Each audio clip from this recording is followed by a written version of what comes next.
looks like the infamous Chagos deal is completely falling apart. Leaders have been absolutely desperate to get this done and dusted before Trump is inaugurated, because they know that Trump isn't going to have any of this rubbish. Trump isn't going to want to give up a key military base and hand these islands over to Mauritius, who have never owned the land, have no right to these islands, and apparently we're going to be paying them like 9 billion quid or something like that to have these islands. I don't know why you would pay someone to take these islands away from you, to take a key military base away from you. Apparently the Mauritians, they're not happy with the current deal and they want to renegotiate it. They are going to be flying into London and having more talks tomorrow. Maybe they thought the money we offered them wasn't even enough, the greedy lot. So I was quite shocked to see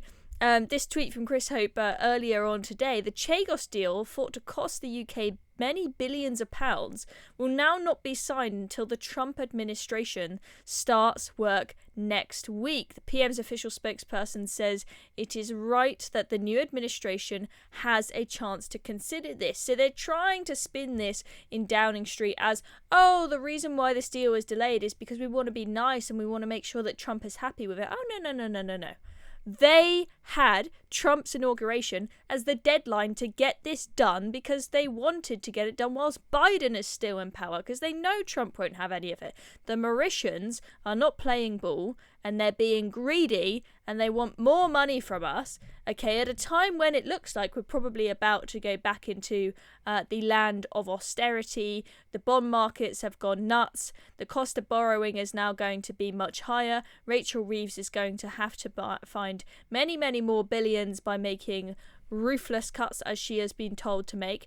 But somehow, with all that tight budget, we're still going to have to find like 9 billion quid to hand to the Mauritians. We've quite a big upfront payment. This is not something that's going to be, spread very slowly over many decades. Oh, no, they want a big fat lump of cash right up front.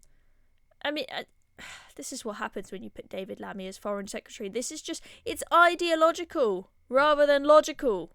This deal makes absolutely no sense whatsoever. Yet you've got David Lammy parading around like, oh, we're decolonising the Chagos Islands. But Mauritius, it's not like they are the rightful owners of the land. We're being nice and handing it back to decolonise. Mauritius, you may as well just say they're another coloniser. They don't own the land. It was an uninhabited island. The French then decided to pick up that uninhabited island and make it a French colony. Some people were then put on it, now called the Chagosians, who actually now quite like the British in charge and don't really want the Mauritians to take over. It is just absolutely bonkers. But let's look at this sort of explanation, see what Downing Street have said about this. So Downing Street spokesperson has confirmed it was obviously now right for the President-elect administration to consider any deal with the Mauritian government, which is seeking further concessions over the proposed deal. There you go, seeking further concessions. They want more of your British taxpayer cash, those greedy Mauritians, but they're spinning it as, oh, well, we just want Trump to look over it first. This deal is done. It's dead. It is dead. It's not going to happen once Trump's in.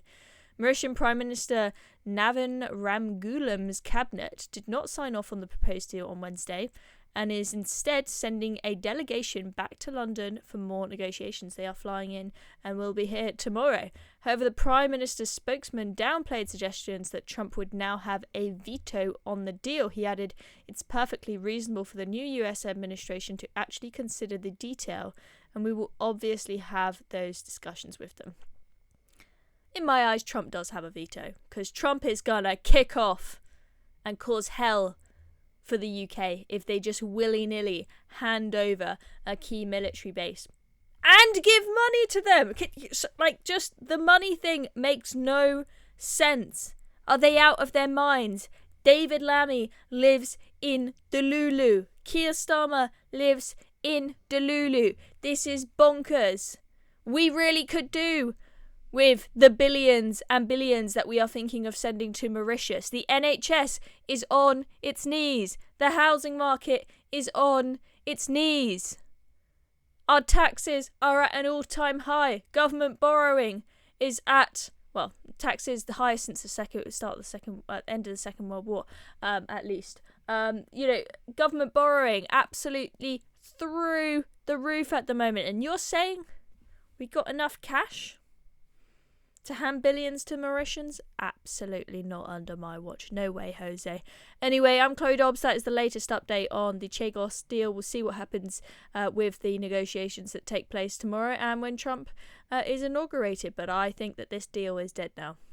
Thanks for watching. Still watching? Well, I've got a quick ask for you. Recent UK, we're fighting the woke brigade and inspiring young Brits, but we need your help to go bigger. We're hosting a fundraiser and would love you to sign up and share the link on the big day. It's easy, it makes a massive impact, and there are prizes for top fundraisers. Click the Google form in the description to join us. Cheers very much. Let's keep going together.